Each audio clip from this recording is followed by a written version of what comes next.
Fala, povo do carnaval! Meu nome é Jade Teles e estamos começando mais um Vitrola, que é o programa que conta a história do carnaval.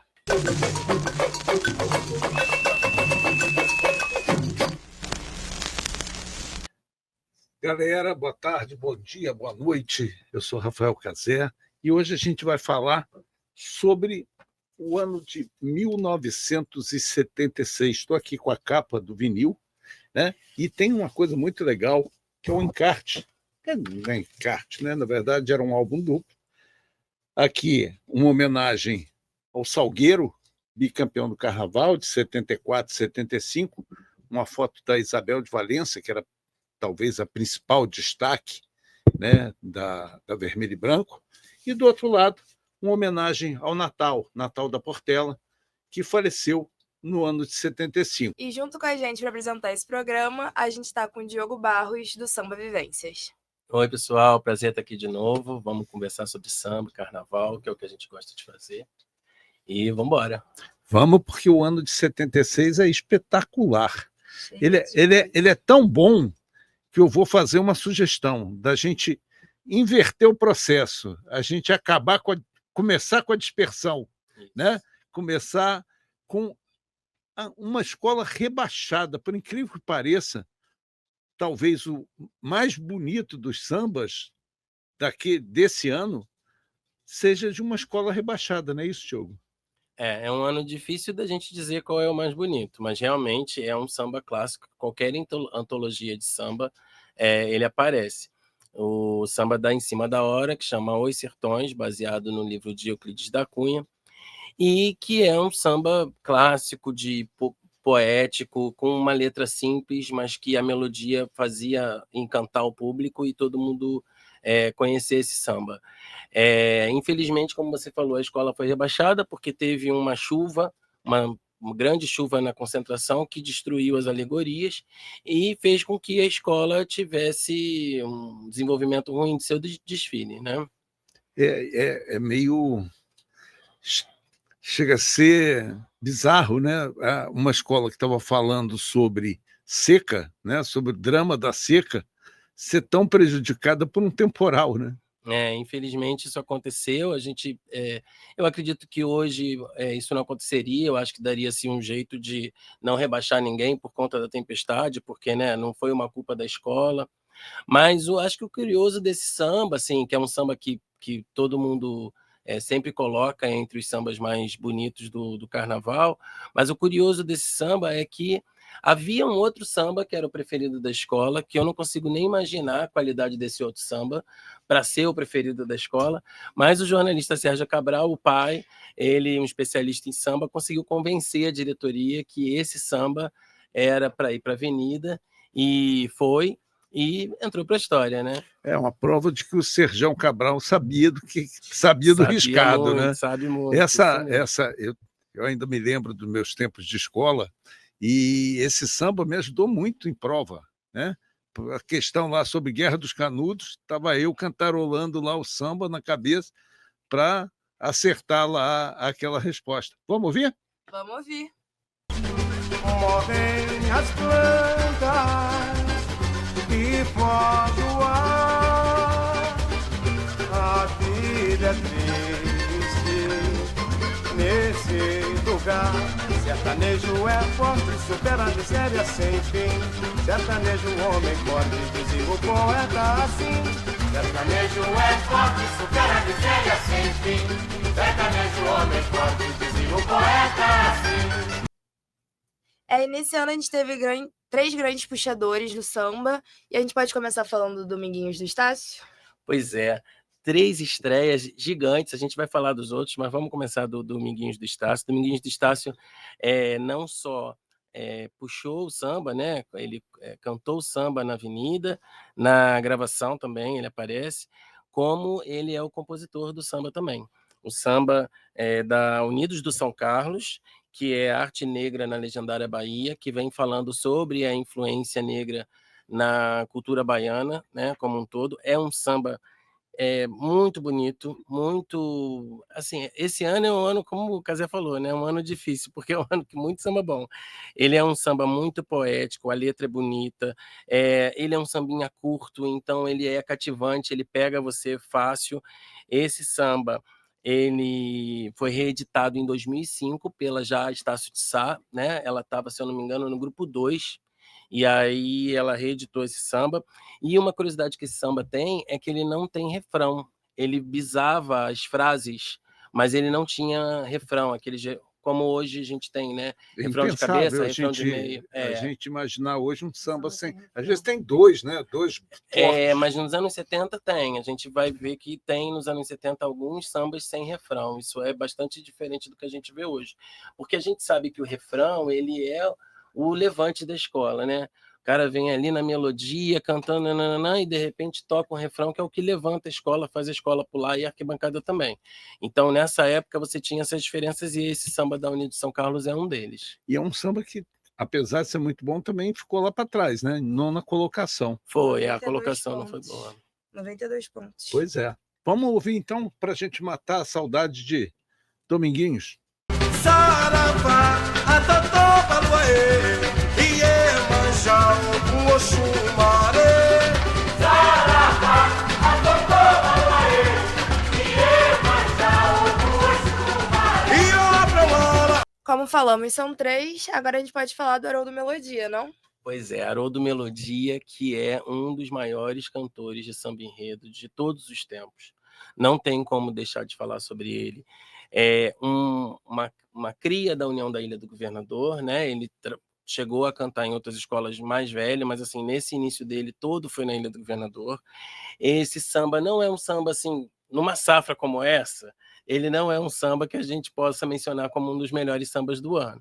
Mas eu acho que vale a gente falar da gravação do Haroldo. A voz do Haroldo no LP, quando você ouve, é de uma clareza absurda e um vozeirão. E também eu acho que cabe mencionar que foi um desfile de Maria Augusta, e Maria Augusta, a gente sempre fala e reverencia, porque não dá para deixar de falar.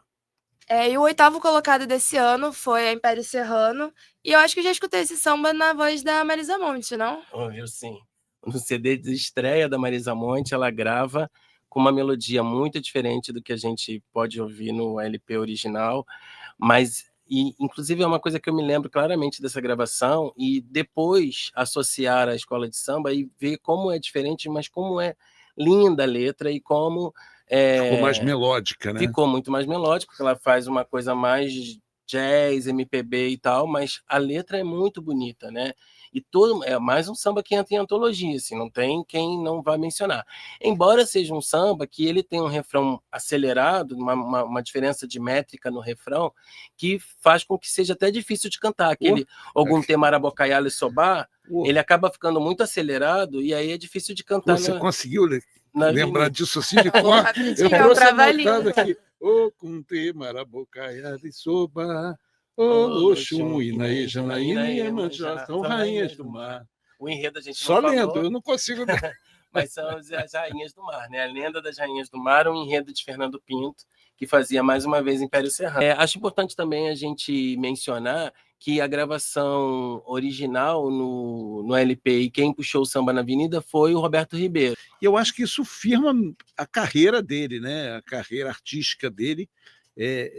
Tem uma responsabilidade grande dessas interpretações. Eu acho que sim, eu acho que o samba enredo e essa vinculação dele com as escolas de samba levam ele para ser mais conhecido pelas pessoas em geral e ouvir os LPs e as gravações dele de samba e tudo mais.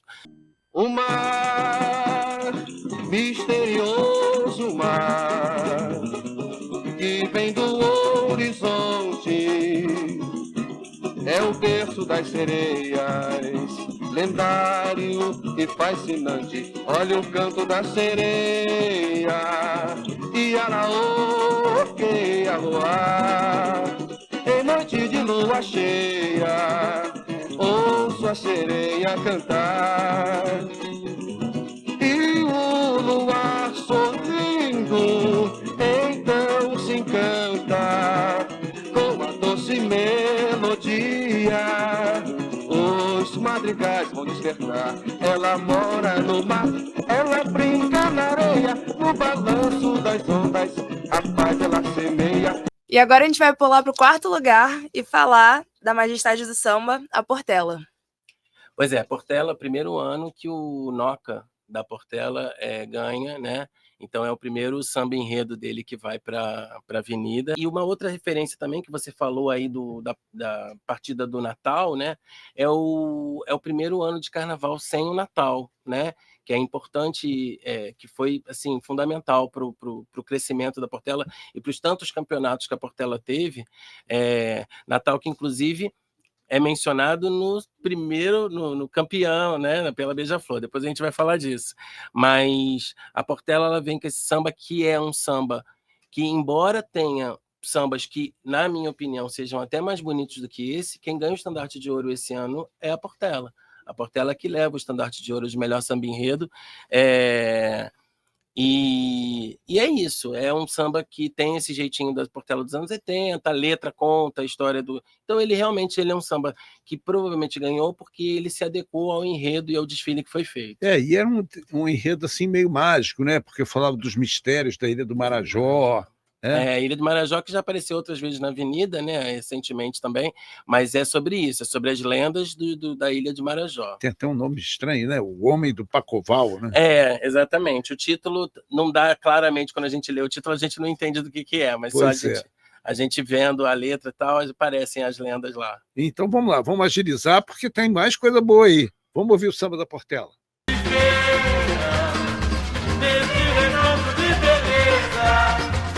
Catarina de fogo e outros mares, terra abençoada pela natureza, com suas festas tradicionais, vaquejada, foi bombar, tem o gaiola, manguiacha, vaquejada, foi bombar, tem o gaiola, manguiacha, mas voando.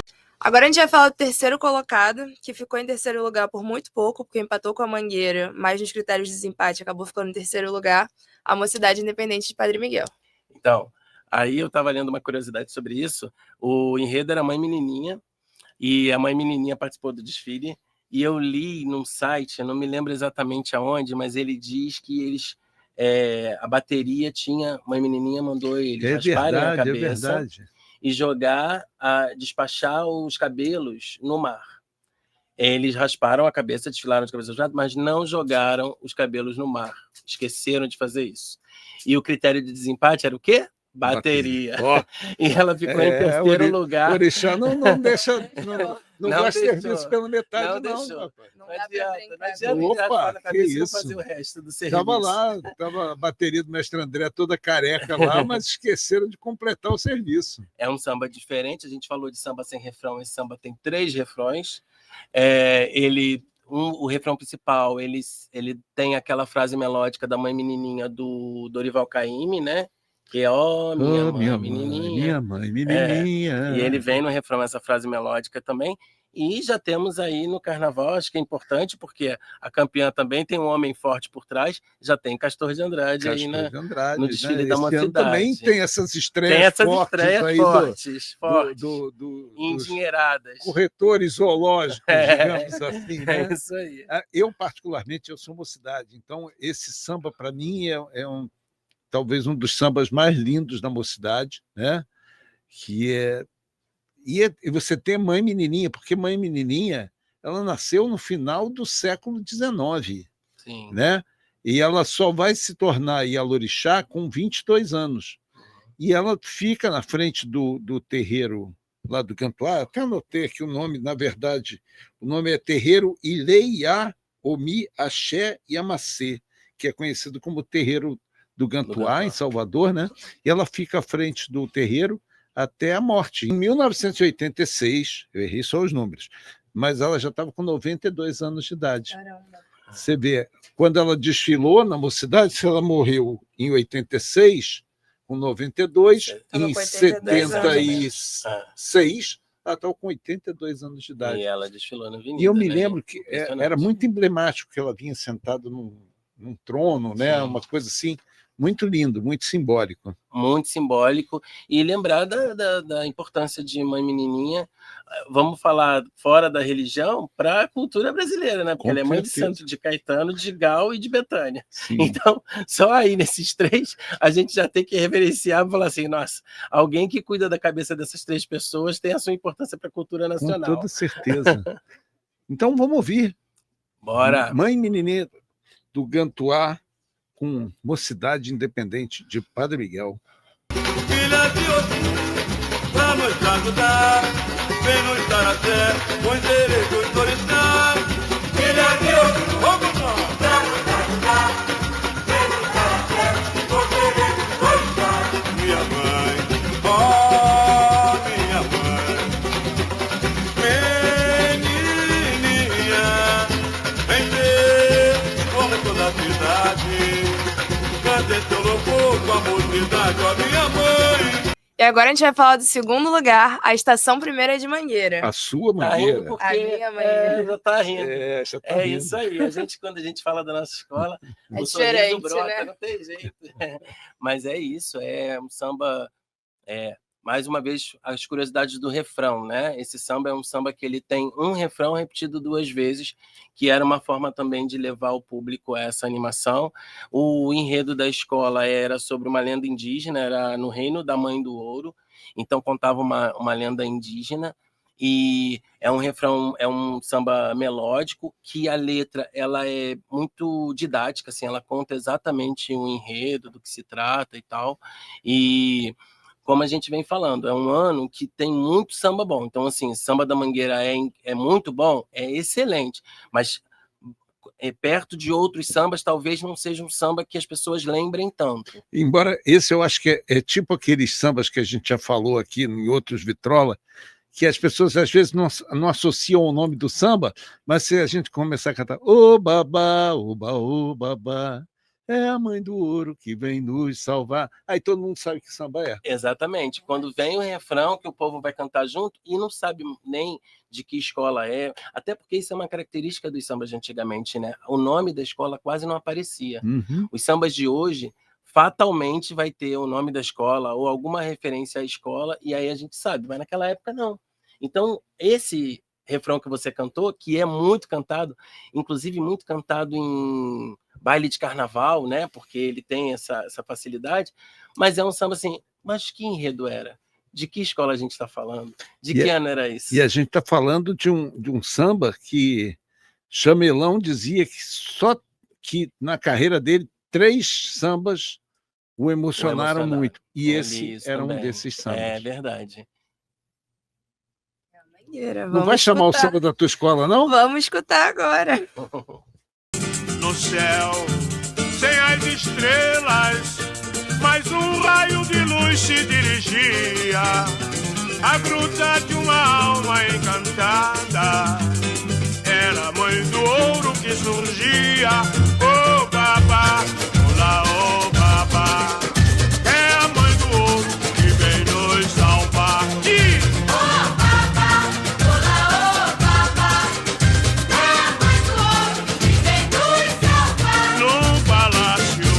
E agora a gente vai falar sobre a grande campeã do ano, Beija-Flor de Nilópolis. Cara, a gente podia fazer um podcast só sobre esse desfile da Beija-Flor. Porque esse desfile da Beija-Flor, ele tem muitas coisas, são muitas camadas, tá? Para começo de conversa, o nome do enredo é Sonhar com o Rei da Leão. Então é um desfile sobre o jogo do bicho. Ah, tudo bem, jogo do bicho. Só que os 3 anos anteriores, a Beija-Flor fez desfiles que agradavam a ditadura. Falando sobre o futuro do Brasil, a potência do Brasil. Ela chegou ao cúmulo de fazer em 75 o grande decênio, para dizer como os últimos 10 anos tinham sido incríveis para o Brasil. Ou seja, do início da ditadura até 75. Que coisa, hein, foi Beija-Flor? incrível, foi incrível. Nossa, que maravilha que foi. Pois é. E aí, de repente, a Anísio Abrão da Vinha está na escola, rouba Joãozinho 30 do Salgueiro, junto com o mestre Laíla, ele carrega os 2 para lá. Por quê? Salgueiro não tinha dinheiro e não tinha interesse também. Salgueiro sempre foi muito academicista para as viagens enlouquecidas do Joãozinho 30, né? Então, não tinha também dinheiro nem interesse. E aí o Anísio falou assim, bora. Cara, quando ele falou bora e deu liberdade pro Joãozinho Ele Pinto, falou, boro. acabou, bora que eu boro. Brilhou. Acabou, porque assim, o que ele fez naquele desfile, em termos de alegoria, de luxo, ele tinha uma obsessão por luxo, Joãozinho 30, todo mundo sabe que ele falava que quem gosta de pobreza é intelectual, pobre gosta de luxo e riqueza, então ele tinha uma obsessão por luxo. As alegorias, ele conseguiu espaço nas alegorias para colocar destaques, para trazer mais luxo ainda. Celebridades, né? Celebridades, alguns, mas assim, pessoas do mundo do carnaval, e que faziam fantasias e que eram destaques de chão, como você mostrou no encarte a Isabel de Valença, ela era um destaque com uma roupa luxuosíssima, mas era destaque no chão, não estava no carro alegórico. Ele bota no carro alegórico esses destaques de luxo e ele dá movimento aos carros. O abre-alas da escola é a roleta do Jogo do Bicho rodando. Espelhada, brilhando à luz do sol, porque ela desfilou de manhã. E na Presidente Vargas, eu não sei, provavelmente era um sol lateral. Se fosse na Sapucaí, era sol na cara, porque na Sapucaí o sol vai bem na sua cara. De manhã é lindo. É lindo, Hoje em dia a gente não vê mais, né? Ainda mais com a redução das escolas.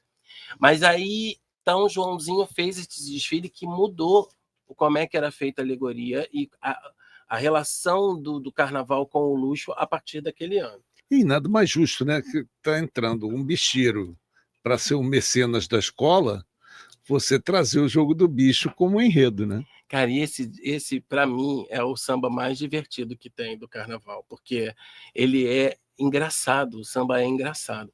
Ele conta a história do Jogo do Bicho, mas ele também traz a relação de como que o brasileiro, a partir do sonho, tentava acertar na sorte grande. Então ele vai fazendo as referências, né? E é uma época que o Jogo do Bicho ainda tem muita força, né?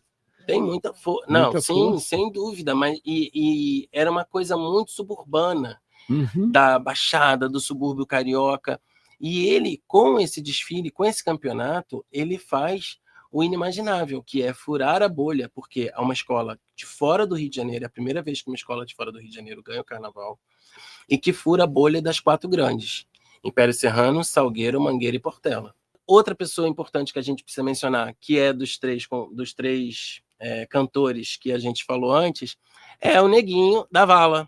Neguinho da Vala. Conhece Neguinho da Vala? Da Vala, não. É, Neguinho da Vala. Até então, o Neguinho ele cantava num bloco carnavalesco que era o Leão de Nova Iguaçu, ele era conhecido como Neguinho da Vala, e ele, ao ganhar o samba, né, o samba que vai para a Avenida é o dele, ele também passa a ser o intérprete da escola, e aí ele assume o nome de Neguinho da Beija-Flor. Ele deixou um grande legado. Porque... lógico, legado, e virou uma das caras, né? Ninguém ficou uma coisa indissociável, né? Acho que não só a cara da Beija-Flor, como do carnaval inteiro. Não tem como verdade, falar sem falar dele. Também, mas é inimaginável a gente pensar o Neguinho em outra escola, por exemplo. Ele ficou desde o início, desde que ele assumiu o microfone pela primeira vez numa escola de samba até o último carnaval, ele foi da Beija-Flor. Né? E a gente falou do Dominguinhos, né? O Dominguinhos era do Estácio, mas ele foi para outras escolas também. Mas, na verdade, ele cantou em outra escola, né? Que foi a Viradouro, né? Na Viradouro, ele cantou na Imperatriz. Na Imperatriz também, lógico. Ele cantou em outras escolas. Porque é isso também, né? Porque eles estão, na verdade, são profissionais do carnaval, eles vivem disso, então eles precisam ir para onde der oferta boa de trabalho para eles. Mas o Neguinho realmente ele fez história naquele ano já, porque você já chega ganhando o samba e puxando o desfile. E na gravação, eu acho o Neguinho um pouco tímido ainda. Se você ouvir a gravação, você ainda não consegue ouvir ali o Neguinho da Beija-Flor que a gente conhece. Mas isso vai acontecendo aos poucos e ele vai se soltando e vai virando o grande intérprete que ele se torna. Ficar nervoso no primeiro ano. É verdade, é verdade. Eu só tenho uma coisa a dizer. Olha a Beija-Flor aí, gente! Chora, cavaco! Sonhar com ante borboleta, sem contemplação. Sonhar com o rei da leão, mas nesta festa de real valor não é que não. O palpite certo é beija-flor, beija-flor, cantando e lembrando em cores, meu rio querido, dos jogos de flores. Quando o Barão de Drummond criou um jardim repleto de animais então lançou um sorteio popular. E para ganhar 20 mil réis com 10 pistões, o povo começou a imaginar, buscando no belo reino dos sonhos, inspiração para um dia acertar. E a gente encerra por aqui o Vitrola sobre o ano de 1976 e agradecer pela participação do Diogo. Sempre um prazer estar com vocês. O projeto de extensão do qual eu participo, o Samba Vivências, ele vem trabalhar samba enredo e escola de samba e desfiles como ferramenta pedagógica ligada à educação e a importância disso. Como o Cazé falou, né, que ele sempre se voltava para isso, para lembrar para fazer a prova e tudo mais, é isso, eu acho que o Samba Enredo ele serve para isso. Então sigam @Samba Vivências nas redes sociais e a gente tem programação lá sempre, então acompanhem a gente. Muito obrigado pelo convite mais uma vez. Você é sempre bem-vindo. Sempre. Não esqueçam de também seguir as redes sociais do Badauerge e Badauerge, São Preta, Festa Brasileira.